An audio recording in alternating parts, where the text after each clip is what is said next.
Okay, this is the first video I'm making as a retired aerospace mechanic. This is the speed of the Bedini schoolgirl, about 19.2 miles per hour. It's a 20-inch aluminum bicycle wheel. You get it on Amazon. I'll put a link on this YouTube video. And also the speedometer here, you're going to get that on Amazon. It's solar powered, so you don't have to put a battery in that thing. Very simple to put it on. That 20-inch wheel has 18 magnets. I'll put a link to the magnets also. I found a good cheap place for them. Okay, what we have here, that's the power going into the drive battery, or the charging battery.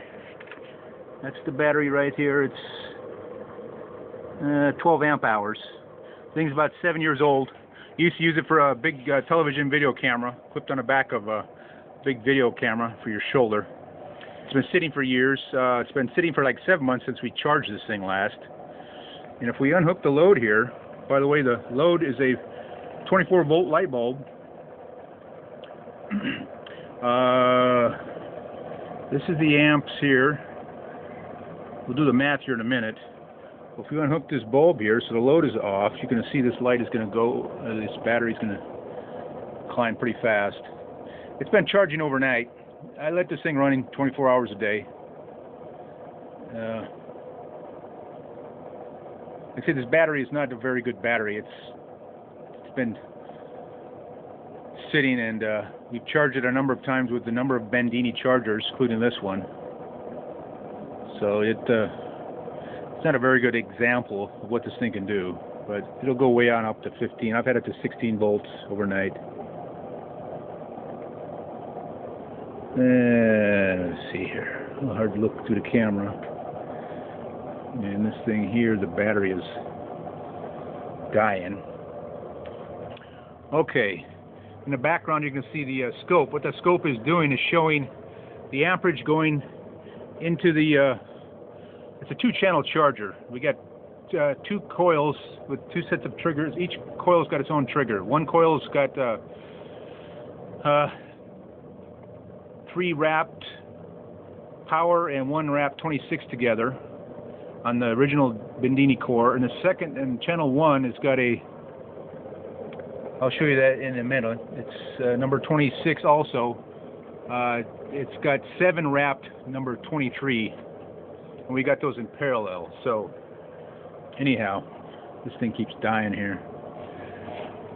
That's the power that is going into the charger, or into the Bedini circuit itself. It's the amps, and that's the voltage. And we're going to add the up, and you're going to find out. And we're also keeping this dry battery charged. Let's see if we can get a better shot of that. There we go. That's 0.45 amps, 13.2 volts. Overnight, it's been running that way for overnight, okay? The power going into the circuit is more than the power that I'm using to keep this battery topped, which it should be fairly easy to do some numbers to show you this over unity. And let's see what the scope looks like here before we get into some numbers. The bottom, this is the amperage, so you get the pulse, the spikes there. Top one is the voltage for the dry battery, and this is what's going into the charge battery. Okay, so for some numbers here, let's see here. That's a circuit. These circuits will be on, you're going to find this on my Photobucket link. Might be a different revision here. That should be the NT BAT 3. So basically what we got here is power supply is running 13.2 times 47 amps, which comes out to, we're charging that battery to about 6.2 volts or watts. The dry battery into the circuit is 13.465 amps, 8.52. So what this is telling me, we've got some issues here. The circuit to run that wheel is telling me I need about 8.4 watts, but I am only giving it 6.2 into that battery to keep it topped, and the voltage will stay stable. Like say I run it overnight, it stabilizes itself, or whatever it's going to be. So we have a discrepancy right here. If we do subtraction here, we're looking at 2.337 watts of unaccounted for energy going into the circuit, because I'm only feeding it 6.2, but yet it says I need 8.5 to run. So we've got an issue right there. The output battery, constant voltage output is 13.37 times 0.27 amps. It's 3.6 watts of power in it. So we're charging the battery, dry battery, with this, and we're only getting this out, which that's normal here. But what's not normal is we're keeping this thing topped at 6.2, and it's saying I need 8.5 to keep running. So power supply drive battery and the bulb is using, so we're looking at 2.6 watts of power to run the SG. Is what is the question is. It's only using 2.6 watts to power the wheel in the circuit. That's the question here. Is that all it's taking? Well, if that's what it's taking, then why are we running 8.5 watts to keep to run the circuit? So we have an issue there. That's something for the mathematicians to figure out why this is happening. Anyhow, this is the 2-channel circuit. You're going to find this circuit on my Photobucket. Like I said, we got a separate trigger. Each one of these, we got 2 channels. Each one of these channels has their own trigger coil. This is a 10-turn pot. Again, this is critical for the this thing to be fine-tuned. What we have in the coil, the core is not the normal. Let's see, a normal Bedini core here. That's the normal coil right there. Oh, by the way, we have neodymium magnets to reset that magnetic core on there. It's really a key to keeping this thing tuned. Otherwise, they saturate and they stay. This is a normal Bedini coil. I think it's about a 3/4 inch hole in here, 3.5 inch. That's normally what he builds his stuff out of. What we're building ours in the channel 1 on this is running. This is a 2-inch exhaust pipe. In fact, you get this at O'Reilly's Auto Parts here. That's the it's a Roar. I guess that's exhaust, and that's the part number, and that's the pin number you're gonna see at the Auto Parts. This is now, it's got a 2-inch exhaust pipe. It's swedged here, so it'll fit over a 2-inch exhaust pipe. But this is the 2-inch side we're using. What we do, we mark off, like say we're doing a 3.5 inch. This is close to what he's using. Let's see, get a shot. There we go. It's close. It's about 3.5 inch versus 3 something. I don't have my tape measure here. Anyhow, we're gonna take a saw. You can use a hacksaw or, oops, sorry about that. Hacksaw. We use a power saw, a Sawzall. Split this first and then cut it in half. And you take a file and get the burrs out of it. And what you want to do, you want to keep this thing from touching. So we're going to put some tape inside here. We're using some fiberglass tape that's going to keep these from touching. So for the eddy currents, we don't want the current to go around and round. So we're going to stop it here.